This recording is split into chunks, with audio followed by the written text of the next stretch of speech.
Maya never imagined that a Tuesday evening would turn her entire world upside down. She stood in the grand ballroom of the Riverside Hotel, holding a glass of red wine and trying not to feel out of place. The charity art auction wasn't exactly her scene. Crystal chandeliers hung from the ceiling, and women in designer dresses mingled with men in expensive suits. Maya glanced down at her simple black dress from a department store clearance rack and smiled to herself. At least she'd made an effort. She was only there because her best friend Rebecca had begged her to come. Rebecca worked for a children's hospital charity, and they needed all the support they could get. Maya had agreed, even though her bank account was practically crying. Being a freelance graphic designer meant some months were good, and others were spent eating instant noodles and hoping clients would pay on time. The auction was about to start when a wave of whispers swept through the crowd. Maya turned toward the entrance along with everyone else. That's when she saw him, Alexander Blackwood. Even someone like Maya, who didn't follow celebrity news or business magazines, knew who he was. The man was everywhere. Tech billionaire, CEO of Blackwood Industries. One of those people who seemed to exist in a different universe from regular folks. He walked in wearing a perfectly tailored navy suit, his dark hair showing just a touch of gray at the temples. But Maya barely noticed him. Her eyes locked onto the little girl holding his hand. The wine glass slipped from Maya's fingers. It shattered on the marble floor with a crash that made several people turn and stare. Maya didn't even notice. She couldn't breathe. She couldn't think. All she could do was stare at that child. The girl looked exactly like her, not just similar. Not kind of alike. Exactly like her. The same honey brown eyes that Maya saw in the mirror every morning. The same small nose. The same dimple on the left cheek that showed up when she smiled. Even the way the girl's dark hair curled slightly at her temples was identical to Maya's baby pictures. Maya's legs felt weak. Her mind raced back 8 years. She'd been 23 years old, desperate and terrified. Her mother had just been diagnosed with stage 3 cancer. The treatments were expensive. Their insurance barely covered anything.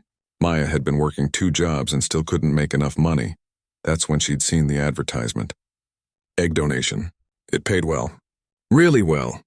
Enough to help with her mother's treatment. The clinic had been professional and kind. They'd explained everything. It would be completely anonymous. She would never know who received her donation. They would never know who she was. It seemed like the perfect solution to an impossible situation. Maya had gone through with it. The money had helped save her mother's life. Her mom was still cancer-free today, living happily in Florida. Maya had never regretted her decision. She'd thought about it sometimes, wondered if somewhere out there a child existed because of her, but she'd never expected to actually see that child. Never expected to recognize herself in a stranger's face. "Miss, are you all right?" A waiter appeared next to her with a towel, cleaning up the broken glass. Yes. Sorry. I'm so sorry." Maya's voice came out shaky. She looked up again, searching for the little girl. The crowd had shifted and she'd lost sight of them. Maya's heart pounded. Maybe she was wrong. Maybe it was just a coincidence. Maybe the stress and the wine and the fancy atmosphere were making her see things that weren't there. Then the crowd parted, and the little girl was suddenly right in front of her. The child had broken away from her father and was staring up at Maya with wide, curious eyes. Up close, the resemblance was even more striking. Maya felt dizzy. "You look like me," the little girl said simply. Her voice was sweet and clear. Maya opened her mouth, but no words came out. "Lily," Alexander Blackwood's voice cut through the moment. He strode over quickly, his expression shifting from annoyance to concern to something Maya couldn't quite read. He put his hand on his daughter's shoulder protectively. "I'm sorry, she just ran off." "Lily, you can't just approach strangers." "But Daddy, look at her face. She looks like me, doesn't she?" The girl, Lily, pointed at Maya with innocent excitement. Alexander Blackwood finally really looked at Maya. His eyes widened slightly. The color drained from his face. He stared at Maya, then at his daughter, then back at Maya. The silence stretched out for what felt like forever. People around them were starting to notice. Maya heard whispers. Someone took out their phone. This was about to become a scene, and she didn't want that. Not for this little girl who was looking at her with such wonder. Maya started, her voice barely above a whisper. "I think we should talk privately." Alexander's expression hardened. Maya could see him going into protective mode, probably thinking she was some kind of crazy person or scam artist. She didn't blame him. If she were in his position, she'd think the same thing. "I don't think that's necessary," he said coldly. "Lily, we need to go." "Wait." Maya's hand shot out, not touching him but stopping him from leaving. "Please, 8 years ago I donated eggs. Through the Riverside Fertility Clinic. I was told it was anonymous, but—" She looked down at Lily, her heart breaking and soaring at the same time. "But I think you should know." Alexander froze. His jaw tightened. He looked at Maya with new eyes, assessing her differently now. She could see him thinking, calculating, probably wondering if this was real or some elaborate scheme. "Mr. Blackwood, I'm not here to cause problems. I had no idea. I swear I had no idea. I just came here tonight to support a friend's charity. I don't want anything from you. When I saw her—" Maya's voice cracked. She was close to tears now, and she hated showing emotion in front of strangers, but this was too much. Lily tugged on her father's sleeve. "Daddy, why does she look like me?" "Why?" Alexander looked torn. He glanced around at the growing crowd of curious onlookers. Then he made a decision. "There's a private gallery room in the back. Through that door." He gestured with his head. 5 minutes. "Then we're done." Maya nodded quickly. She followed him and Lily through the crowd, feeling dozens of eyes on her back. Her whole body was shaking. She'd woken up this morning thinking about deadlines and grocery shopping. Now she was walking into a private room with a billionaire and a little girl who might be her biological daughter. The door closed behind them with a soft click, shutting out the noise of the auction. In the sudden quiet, Maya could hear her own heartbeat thundering in her ears. Alexander stood between her and Lily, still protective. "Start talking," he said, and Maya did. She told him everything. The truth was about to come out, and nothing would ever be the same again. The private gallery room was smaller than Maya expected. Paintings of landscapes lined the walls, but she barely saw them. All her focus was on Alexander Blackwood and the little girl standing beside him. Lily was still staring at Maya with those familiar honey-brown eyes, full of curiosity and wonder. Alexander's face was a mask of control, but Maya could see the tension in his shoulders. He pulled out his phone and tapped something quickly before looking back at her. "Talk," he said, his voice low and careful. "And please make it quick. My daughter doesn't need to be part of whatever this is." Maya took a shaky breath. Her hands were trembling, so she clasped them together. 8 years ago, my mother got diagnosed with cancer. Stage 3. The treatments were so expensive and we didn't have enough money. I was working 2 jobs, but it wasn't enough. Nothing was enough. She paused, glancing at Lily. The girl was listening intently, trying to understand adult problems that no 7-year-old should have to think about. "I saw an advertisement for egg donation. The Riverside Fertility Clinic. They paid well, and I was desperate. I went through all the medical tests, the counseling sessions, everything. They told me it would be completely anonymous. I would never know who received my donation, and they would never know me. I signed all the papers and went through with it." Alexander's expression hadn't changed, but his grip on Lily's shoulder had loosened slightly. "I never regretted it," Maya continued. "That money helped save my mother's life. She's healthy now, living in Florida, but I thought about it sometimes. Wondered if somewhere out there a child existed because of what I did. I never expected to actually see that child. Never expected to walk into a charity auction and see my own face staring back at me." "Daddy, what does she mean?" Lily asked, looking up at her father. Alexander knelt down to his daughter's level. "Sweetheart, remember how Daddy told you that Mommy had some trouble when you were born? And that we had special doctors who helped?" Lily nodded slowly.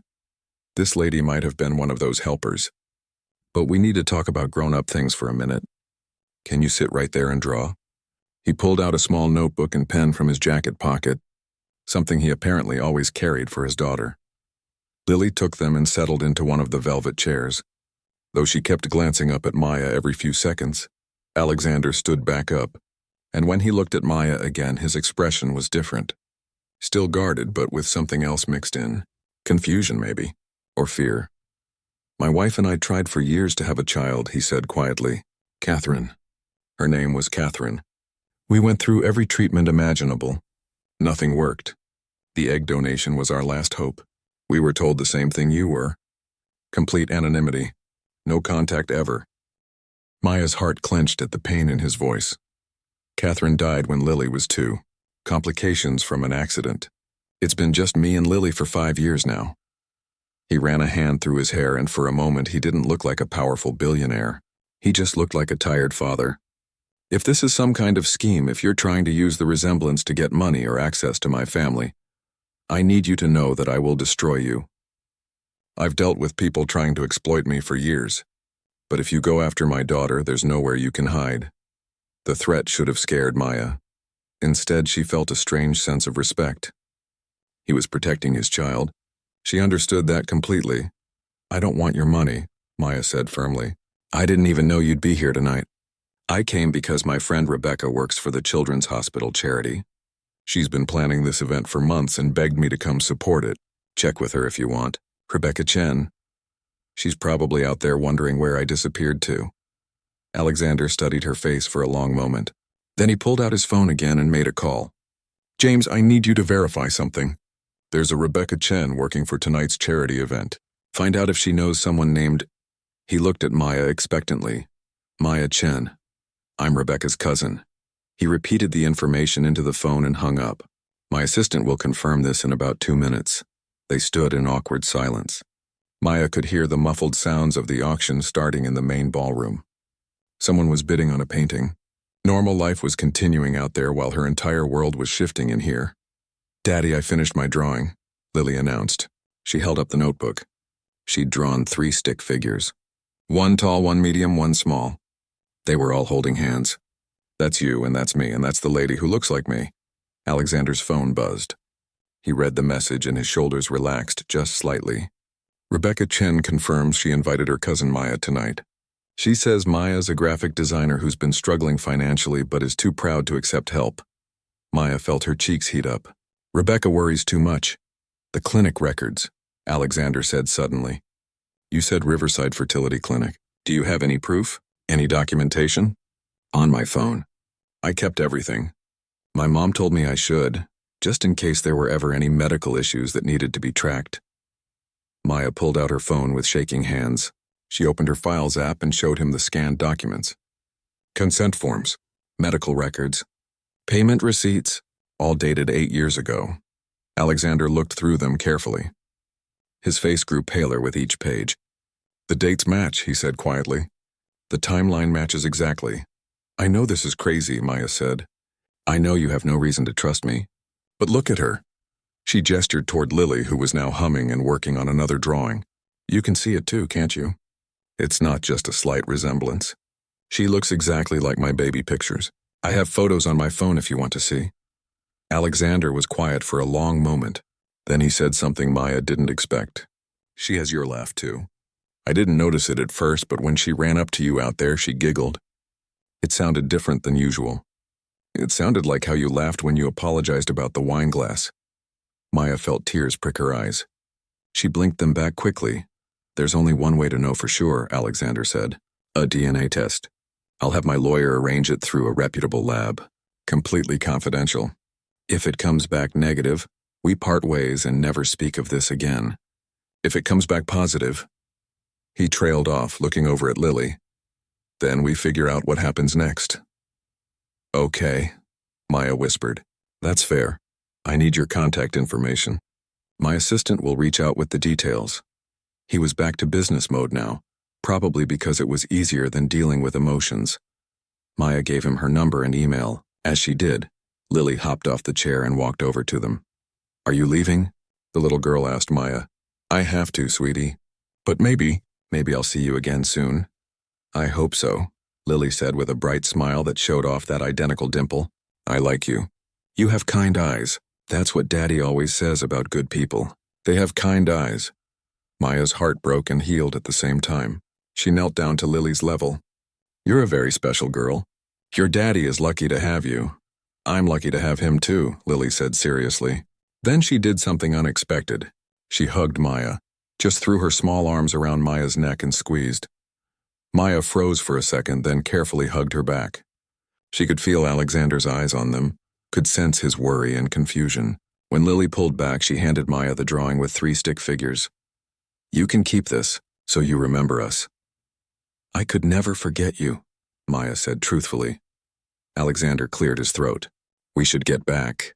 The auction has already started. He paused at the door. My lawyer will contact you within 24 hours about the DNA test. Until then, I'd appreciate it if you kept this quiet. Lily doesn't need media attention, of course. I won't tell anyone. They left the room one by one. Alexander and Lily first, then Maya after a few minutes. When she finally made it back to the ballroom, Rebecca rushed over immediately. Where did you go? I saw you talking to Alexander Blackwood. Do you know who he is? Long story, Maya said weakly. Can we just go home? I'm not feeling well. Rebecca looked concerned but agreed. As they left, Maya glanced back one more time. Lily was sitting next to her father, swinging her legs and looking at the paintings being auctioned. She looked happy, loved safe. Maya touched the folded drawing in her pocket. Whatever happened next, whatever the DNA test showed, her life would never be the same. She'd come to a simple charity auction and found something she never knew she was missing. Now all she could do was wait. The week waiting for the DNA results felt like the longest week of Maya's life. She couldn't focus on work. 3 different clients had emailed asking about their projects, and she'd barely managed to send them half-finished drafts. She kept staring at Lily's drawing on her refrigerator. 3 stick figures holding hands. When Alexander's lawyer finally called, Maya's hands shook so badly she almost dropped her phone. Ms. Chen, the results are conclusive. You are biologically related to Lily Blackwood. Mr. Blackwood would like to meet with you tomorrow at 2 o'clock. His office. He'll send a car. Maya sat down heavily on her couch. She'd known it was true. She'd seen it with her own eyes. But hearing it confirmed made it real in a way that took her breath away. The next day, a sleek black car picked her up from her tiny apartment. The driver was polite but quiet. Maya watched the city pass by, her stomach in knots. She'd changed outfits 4 times that morning, finally settling on a simple blue dress that looked professional, but not like she was trying too hard. Blackwood Industries occupied the top 15 floors of one of the tallest buildings downtown. The elevator ride up felt endless. When the doors finally opened, a young woman in a crisp suit greeted her. Ms. Chen, right this way. Alexander's office was bigger than Maya's entire apartment. Floor-to-ceiling windows showed the city stretching out below, but Maya barely noticed the view. Alexander stood by his desk and Lily sat in a chair by the window, coloring in a book. Maya, Lily jumped up immediately and ran over. You came back. Hi, sweetie. Maya's voice came out soft. She still wasn't sure how to act around this child who was biologically hers but really wasn't hers at all. Lily, why don't you color in the other room for a bit? Maya and I need to talk, Alexander said gently. But I want to stay with Maya. Just for a little while. Then you can come back. I promise. Lily pouted but gathered her coloring supplies and went through a side door. Alexander waited until it closed before speaking. The results were clear, he said, his voice neutral. You are Lily's biological mother. I've had my lawyers review the donation agreements from the clinic. Everything was legal and properly documented. You signed away all parental rights, which means legally, you have no claim to Lily. Maya nodded. I know, I don't want to take her from you. I wouldn't do that. I believe you, Alexander said, and he sounded tired. I've had you investigated this past week. I'm sorry, but I had to protect my daughter. You're exactly who you said you were, a struggling graphic designer. You live in a 1-bedroom apartment. You visit your mother in Florida twice a year. You volunteer at an animal shelter on Sundays. You're not a con artist or a gold digger. Maya didn't know whether to be offended or relieved that she'd passed his background check. Here's my problem, Alexander continued. Lily hasn't stopped talking about you. She keeps asking when she'll see you again. She's been asking questions about her mother for the past 2 years. Questions I couldn't always answer because Catherine and I used a donor. Now there's someone who looks exactly like her, who shares her DNA, and Lily is fascinated. What are you saying? I'm saying that I think we should try some kind of arrangement. Supervised visits. Maybe once a week to start. Coffee shops, parks, public places. You get to know her. She gets to know you. We see how it goes. Maya felt hope bloom in her chest, but she kept her voice steady. What changed your mind? Lily drew 17 pictures of you this week. 17. She asked me if maybe you were an angel her mother sent to watch over her. How do I say no to that? Alexander's expression softened slightly. And honestly, I've been so focused on work and making sure Lily has everything she needs that I've forgotten she might need more than just things. She needs people, connection. Maybe this happened for a reason. I'd like that, Maya said quietly. I'd really like that. There are ground rules. You don't tell anyone about the biological connection. Not yet. Maybe not ever, depending on how things go. The media would destroy Lily's privacy if this got out. You don't make promises you can't keep. And if at any point I think this is harming Lily emotionally, we stop immediately. I understand. I agree to all of that. They started small. The following Saturday, Maya met Alexander and Lily at a cafe near the park. Lily ran up and hugged her immediately, chattering about her week at school and the butterflies she'd seen in their garden. They had hot chocolate and muffins. Maya showed Lily some of her design work on her tablet, and Lily declared that she wanted to be an artist too. The second week, they went to the Children's Museum. Lily held Maya's hand as they explored the exhibits. Alexander followed a few steps behind, watching carefully. Maya caught him looking at them several times, his expression unreadable. The third week, Alexander suggested Maya come to their house. It was a massive place in an exclusive neighborhood. Maya felt completely out of place among all the expensive furniture and artwork. But Lily dragged her straight to her playroom, eager to show off her toy collection. "This is Mr. Whiskers," Lily said, holding up a stuffed cat. "And this is Princess Rainbow. And this is... I don't know his name yet. Do you want to help me name him?" They spent an hour playing and talking. Lily asked Maya questions about everything. What was her favorite color? Did she like pizza? What was her mom like? Had she ever been to the ocean? When Lily ran to the bathroom, Alexander appeared in the doorway. "She really likes you," he said. "I really like her too. She's amazing. You've done an incredible job raising her. It hasn't been easy. Some days I feel like I'm failing at everything, being a single parent while running a company." He paused. "It's nice having help, even if it's just a few hours a week. I'm happy to help. Truly." Over the next 2 months, Maya became a regular part of their lives. She started coming over twice a week. She'd help Lily with art projects that Alexander admitted he had no talent for. She'd read bedtime stories. She'd attend Lily's school play and cheer louder than anyone else. But not everyone was happy about it. One evening, Maya arrived at the house to find an older woman in the living room. She looked elegant but stern, with silver hair pulled back in a tight bun. She stared at Maya like she was something unpleasant she'd found on her shoe. "So you're the woman who's been spending time with my granddaughter," the woman said coldly. "Grandmother," Lily ran in from the kitchen. "Maya's here. Lily, go to your room. The adults need to talk. But Grandma Patricia, we were going to paint." "Now, Lily." The little girl's face fell. She looked at Maya, then at her grandmother, then trudged upstairs slowly. Alexander came in from his office, his expression tense. "Patricia, we talked about this. We talked about nothing. You informed me that some stranger was spending time with my granddaughter. My Catherine's daughter. You didn't ask my opinion. You didn't consider how this looks. How this looks." Maya found her voice. "I'm not trying to replace anyone. I would never..." "You're trying to worm your way into my granddaughter's life. Into this family. Don't think I don't see what's happening here. You're looking at Alexander's money and seeing dollar signs." "That's not true," Maya said, her voice shaking with anger now. "Patricia, that's enough," Alexander said firmly.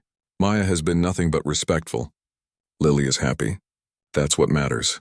Lily is confused. She asked me yesterday if Maya was going to be her new mommy. Do you understand what that means? She's getting attached to someone who has no real place in her life. What happens when this woman gets bored and leaves? What happens when she finds some other wealthy man to target? "Stop it," Alexander's voice cut like ice. "You don't get to come into my home and insult my guest." "Your guest? Is that what we're calling her?"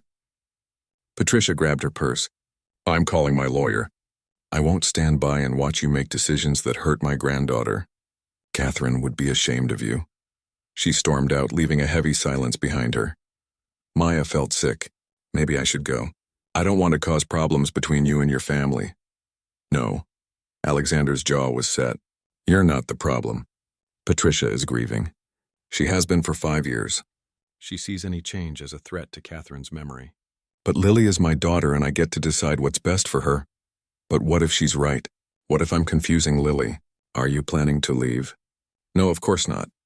"Then there's your answer." He looked exhausted. This won't be easy. Patricia has resources and connections. She might actually try to cause trouble, but Lily needs you. I've seen the difference you've made. She's happier, more confident, more creative. I'm not giving that up because my former mother-in-law is scared of change. Upstairs, they could hear Lily crying softly. I should go talk to her, Maya said. We'll both go. They found Lily curled up on her bed, clutching Mr. Whiskers. When she saw them, she sat up quickly. Is Maya leaving? Is Grandma Patricia going to make her go away? Maya sat on the bed and pulled Lily into a gentle hug. I'm not going anywhere, sweetheart. I promise. Really? Really? Lily hugged her tightly. Over the little girl's head, Maya met Alexander's eyes. They both knew this was just the beginning. Patricia wasn't going to give up easily. But in that moment, holding this child who'd somehow become so important to her, Maya knew she'd fight whatever battles came next. Some things were worth fighting for.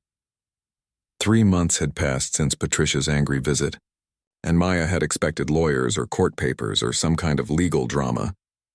Instead, there was only silence. Patricia hadn't reached out again, hadn't shown up at the house. It made Maya nervous. The quiet felt like the calm before a storm, but life had developed its own rhythm. Every Tuesday and Thursday evening, Maya came to the house. Saturdays were for adventures, just the three of them. Museums, parks, bookstores, the zoo. Lily had started calling these family days, and neither Maya nor Alexander corrected her. Maya's relationship with Lily had grown deeper than she'd ever imagined possible. The little girl would tell her everything. About the mean boy at school who pulled her hair. About the A she got on her spelling test. About her dreams where she could fly. Maya treasured every conversation, every laugh, every moment. What surprised Maya more was how comfortable she'd become with Alexander. After Lily went to bed, they'd often sit in his study, talking for hours. He'd tell her about the pressures of running a company, the board meetings that felt endless, the difficult decisions that kept him up at night. She'd share her struggles with difficult clients, her worries about money, her dreams of one day opening her own design studio. You're talented enough, Alexander said one night, looking at her portfolio on her laptop. These designs are incredible. Why are you selling yourself short with these low rates? Because that's what people will pay someone like me. I don't have a fancy degree or a big-name reputation. You have skill. That should be enough. He paused. I have some contacts. Let me introduce you to a few people. No favors, no handouts, just introductions. What you do with them is up to you. Alexander, I can't. Yes, you can. Stop being so stubborn. Lily isn't the only one who deserves good things. The way he looked at her when he said it made Maya's heart skip. She'd been trying to ignore the feeling growing inside her. The way her pulse quickened when she saw his car pull up. The way she noticed small things about him. How he always made sure Lily ate her vegetables. How he'd loosen his tie when he was stressed. How his whole face changed when he smiled, which he'd been doing more often lately. She knew it was dangerous to feel this way. This arrangement was about Lily, not about whatever confusing emotions were tangled up inside her. But the heart didn't always listen to logic. One Thursday evening, Maya arrived to find Alexander in the kitchen, staring at a pan of burnt chicken with a frustrated expression. The housekeeper had a family emergency, he explained. I told her to go, that I could handle dinner. Clearly I was wrong, Maya laughed. Go check on Lily's homework. I'll fix this. You don't have to. I know, but I want to. Go. She pulled ingredients from the refrigerator and started cooking. 20 minutes later, she had pasta with vegetables and garlic bread ready. Nothing fancy, but it smelled good. Alexander came back down with Lily, who was delighted. Maya's cooking is the best, Lily declared after her first bite. It really is, Alexander agreed, and the look he gave Maya was warm and genuine. They ate together like a real family. Lily chattered about her day. Alexander shared a funny story about a meeting at work. Maya felt a warmth in her chest that had nothing to do with the food. After dinner, after Lily was tucked into bed, Alexander found Maya washing dishes in the kitchen. You don't need to do that. The housekeeper will handle it tomorrow. I don't mind. I like helping. He picked up a towel and started drying the dishes she washed. They worked in comfortable silence for a few minutes. Can I ask you something? Alexander said quietly. Of course. Do you ever regret it? The donation. If you'd known it would lead to this, would you have done it differently? Maya thought about it carefully. No, I'd do it again, even knowing everything that came after. My mother is alive because of that choice, and now I have Lily in my life. How could I regret something that led to knowing her? She loves you. You know that, right? She told me the other day that she wished you lived with us. Maya's hands stilled in the soapy water. What did you say? I told her that you have your own home, your own life, but that you'd always be part of ours. He set down the towel and turned to face her. Maya, I need to tell you something. Her heart was pounding now. Okay. I thought this arrangement would just be about Lily, about making her happy. But somewhere along the way it became about more than that. You've become important to me, not just as Lily's biological mother, but as someone I look forward to seeing, someone I think about when you're not here, someone who makes everything feel lighter. Maya couldn't breathe. Alexander, I know this is complicated. I know there are 1,000 reasons why this is a bad idea, but I can't keep pretending I don't feel this way. I haven't felt this way since Catherine. I didn't think I could feel this way again. I feel it too, Maya whispered. I've been trying not to because I was scared. Scared you'd think I was using Lily to get to you. Scared I'd ruin what we have. Scared of so many things. He stepped closer. And now? I'm still scared. But I don't want to pretend anymore either. He reached out and tucked a strand of hair behind her ear. His hand lingered on her cheek. I'd like to kiss you, but only if you want me to. I want you to, she breathed. He kissed her softly, carefully, like she was something precious. Maya felt the world tilt. This was real. This was happening. When they pulled apart, Alexander rested his forehead against hers. We'll figure this out, he said. Whatever comes next, we'll figure it out together. But figuring it out proved harder than either of them expected. 2 weeks later, Lily came down with a terrible flu. Her fever spiked to 104 degrees. Alexander was in the middle of crucial business negotiations in another city. He wanted to cancel everything and fly home, but Maya assured him she'd stay with Lily. She didn't leave the house for 3 days. She stayed by Lily's bedside, changing cool cloths on her forehead, making sure she drank water, reading stories in a soft voice. Alexander called every hour, worry evident in his voice. On the 3rd night, Lily's fever finally broke. She opened her eyes, looking tired but better. Maya, you're still here? Of course I'm still here, sweetie. Where else would I be? I thought maybe you left. I had bad dreams. I'm not going anywhere. I promise. Lily's small hand grabbed hers. I love you, Maya. Maya felt tears spring to her eyes. I love you too, sweetheart. So much. Are you going to marry my daddy? The question caught Maya completely off guard. What? Why would you ask that? Because you love each other. I can tell. And then you could live here all the time and we could be a real family. Lily, it's not that simple. Why not? Daddy's happy when you're here. You're happy when you're here. I'm happy when you're here. Isn't that what matters? Out of the mouths of children came the simplest truths. Maya stroked Lily's hair gently. Get some rest. We can talk about this when you're feeling better. Alexander came home the next morning. He rushed straight to Lily's room and found her sleeping peacefully. Maya was curled up in the chair beside the bed, dark circles under her eyes. You didn't sleep, he said softly. I couldn't. I needed to make sure she was okay.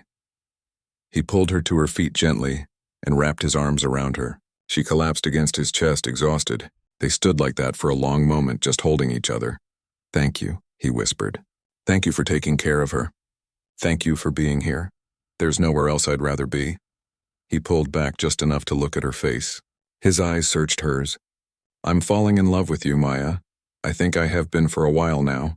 Her breath caught. I'm falling in love with you too. This kiss was different from the first. It was filled with relief and exhaustion and emotion. When they broke apart, they were both smiling. Daddy, Maya? They turned to find Lily awake, watching them with a huge grin on her feverish face. I knew it, she said happily. You do love each other. Alexander laughed and went to hug his daughter. Maya joined them, and for a moment everything felt perfect, like they really were a family. But perfection never lasted long. That afternoon, Alexander's lawyer called with news that changed everything. Patricia had filed for grandparents' rights. She was taking them to court, claiming that Alexander's relationship with Maya was unstable and potentially harmful to Lily. She wanted custody. The storm Maya had been waiting for had finally arrived. And this time it wasn't just about her relationship with Lily anymore. It was about all of them. The family they'd built together. The love that had grown when none of them were looking. Now they'd have to fight for it. In front of judges and lawyers and the whole world watching. Alexander held Maya's hand as they read through the legal papers. His grip was tight, determined. "We'll win this," he said. "We have to." "I'm not losing either of you," Maya squeezed back. "Whatever it takes. We're in this together." Upstairs, they could hear Lily singing softly as she colored, innocent and unaware of the battle that was about to begin. But they would protect her.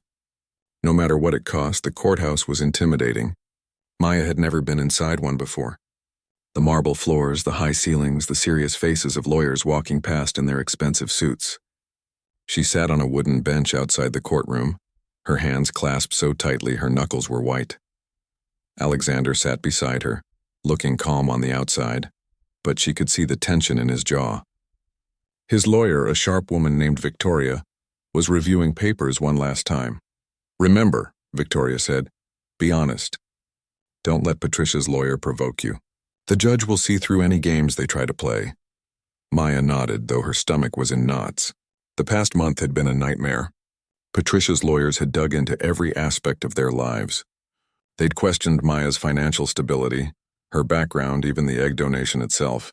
They'd painted Alexander as a neglectful father too focused on work to see that this strange woman was disrupting his daughter's life. The worst part was keeping it from Lily. She knew something was wrong. She'd asked why Grandma Patricia hadn't visited, why Daddy seemed stressed all the time, why Maya looked sad even when she smiled. They'd tried to protect her from it all, but kids always knew more than adults gave them credit for. "All rise." The bailiff's voice snapped Maya back to the present. They filed into the courtroom. Patricia sat on the other side with her lawyers, her face set in stern determination. She didn't look at Maya or Alexander. She kept her eyes forward, rigid and cold. The judge was an older man with kind eyes and a no-nonsense expression. He reviewed the case files quietly before speaking. "This is a petition for grandparents' rights filed by Patricia Morrison against Alexander Blackwood. Mrs. Morrison is seeking partial custody of her granddaughter, Lily Blackwood, age 7. Mr. Blackwood opposes this petition." "Let's begin." Patricia's lawyer went first.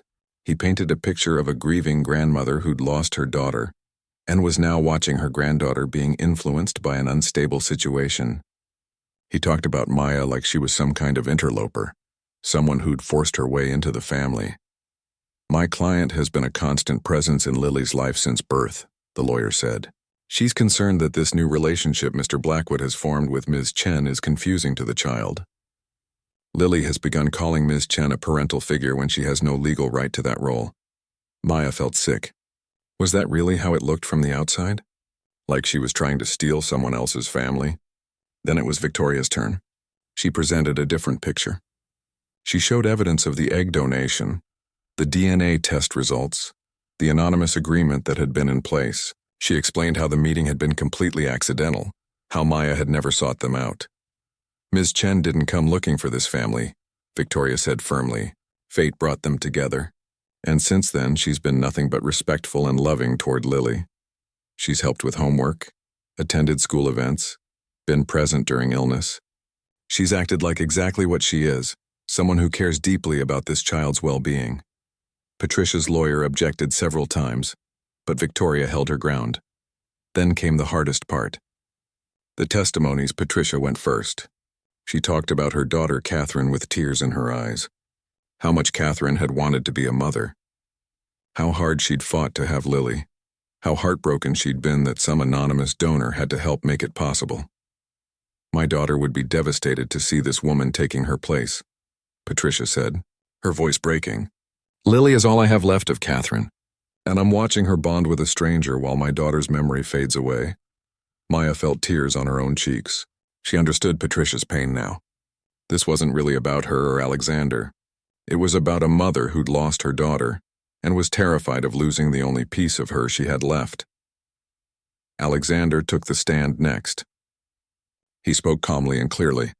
He talked about the challenges of being a single father, how he'd tried his best but knew he couldn't give Lily everything she needed, how Maya's presence had brought light back into their home, I love my wife, Alexander said, his voice steady. I will always love her.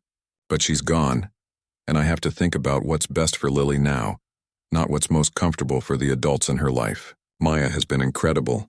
She doesn't try to replace Catherine. She respects her memory. But she gives Lily something precious, another person who loves her unconditionally. Then it was Maya's turn. Her legs felt weak as she walked to the stand. Patricia's lawyer approached her like a predator circling prey. Ms. Chen, you received payment for your egg donation, correct? Yes, $20,000. And now you're in a relationship with a billionaire. Quite an upgrade from your one-bedroom apartment, isn't it? Objection! Victoria stood up. Relevance. I'm establishing motive, Your Honor. The judge nodded. I'll allow it, but get to your point quickly. Maya took a breath. I didn't know Alexander was wealthy when we met. I didn't know who he was at all. I went to that charity auction to support my cousin.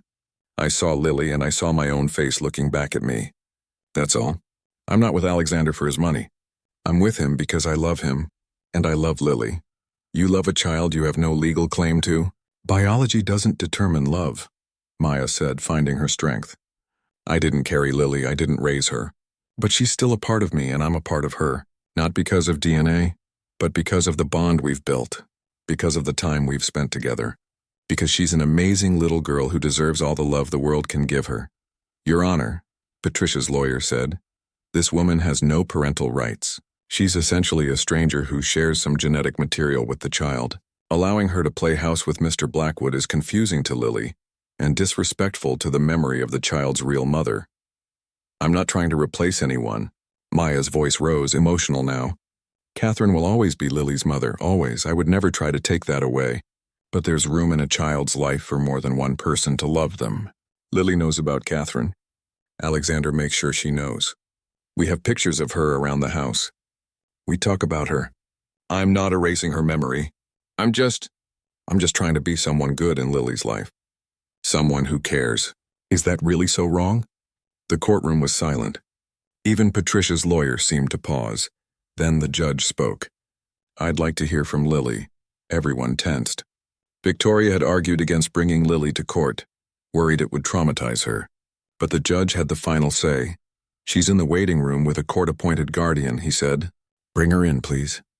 5 minutes later, Lily walked in holding the guardian's hand. She looked so small in the big courtroom. Her eyes found Alexander first, then Maya. She smiled a little, nervous but brave. The judge spoke to her gently. Hi, Lily, I'm Judge Matthews. You're not in trouble, okay? I just want to ask you some questions. Can you do that for me? Lily nodded. Do you know why we're all here today? Because Grandma Patricia wants me to live with her sometimes. And she doesn't want Maya around anymore. How does that make you feel? Lily's eyes filled with tears. Sad, really sad. I love Grandma Patricia. I do, but I love Maya too. And Daddy, I don't want to lose anybody. Can you tell me about Maya? What's she like? Lily's face brightened a little. She's nice. She helps me with my art projects. She makes really good spaghetti. She reads me stories with funny voices. She stayed with me when I was sick and Daddy had to work. She makes Daddy smile again like he used to before Mommy died. Do you think Maya is trying to replace your mother? No, Lily said quickly. Nobody can replace Mommy. But Maya says Mommy would want me to be happy. And I am happy. Really happy. When all three of us are together, it feels like home. The judge was quiet for a moment. Then he asked, if you could choose, what would you want? Lily looked at her grandmother, then at Maya and Alexander. I want everyone to stop being angry. I want Grandma to come visit again. I want Maya to stay. I want Daddy to not look so worried all the time. I just want us all to be a family. All of us together. Is that okay? Out of the mouths of children came the truest wisdom. The judge dismissed Lily gently. After she left, he reviewed his notes for what felt like forever. Finally, he spoke. I've seen many custody cases in my years on the bench. This one is unique.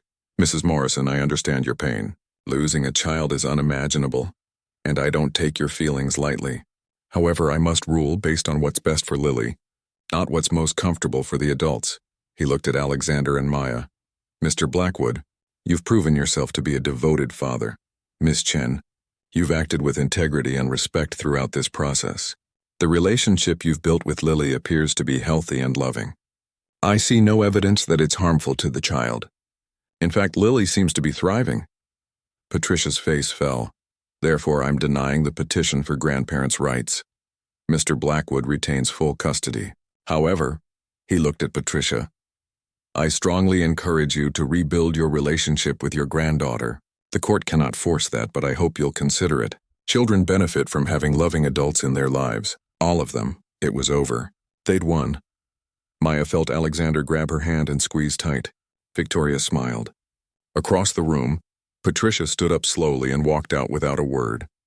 Outside the courthouse, the three of them collapsed on a bench. The sun was shining. Birds were singing.